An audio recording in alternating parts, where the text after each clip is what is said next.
vous parlez d'Internet. Sur Internet, quels sont les sites qui sont les plus puissants, où vont les gens, personne ne les oblige à y aller? Ce sont les sites des journaux. Ce sont les sites des journaux classiques, plus quelques pure players valeureux. Mais grosso modo, l'audience, elle va vers les sites de presse. Donc les gens se méfient des médias, mais ils n'ont jamais autant consommé de médias qu'aujourd'hui. Jamais. Et si la défiance était totale, je pense que les audiences des télévisions et les audiences des sites d'information se seraient effondrées. Et donc là, il y a une ambiguïté dans le public dont il faut tenir compte. Christophe Deloire. La question des erreurs journalistiques, elle est extrêmement importante et toute faute mérite d'être sanctionnée, enfin comme dans un autre milieu. Je ne suis pas sûr que ce soit fondamental. Je crois que les Français sont aussi attachés à une plus grande liberté de la presse. Et par exemple, à la question d'un plus large pluralisme. Et il y a eu des événements politiques qui ont eu une incidence assez forte et sur lesquels les Français ont trouvé qu'il n'y avait pas assez de pluralisme. Par exemple, le réfondum constitutionnel.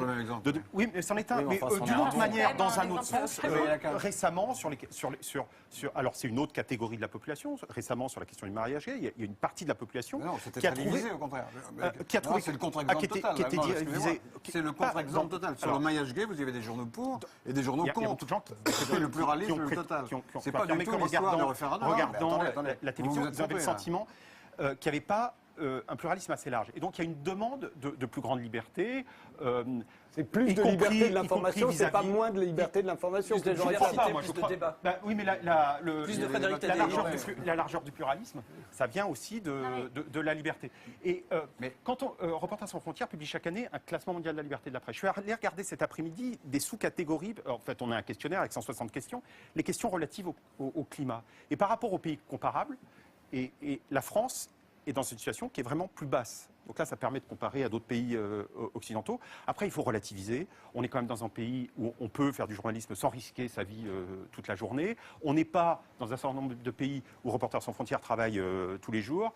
La Somalie, où 18 journalistes ont été tués l'an dernier dans l'exercice de leurs fonctions. La Syrie, 25, et notamment des journalistes syriens. Ce qui est problématique, c'est qu'il y a une liberté de la presse de créer des journaux, d'écrire. Il y a une diversité des points de vue. Et pourquoi les gens, c'est vrai, on le sait, même quand on est journaliste, on voit quand on va faire des reportages, des enquêtes, les gens on est souvent agressés et pas mal refusent de me parler.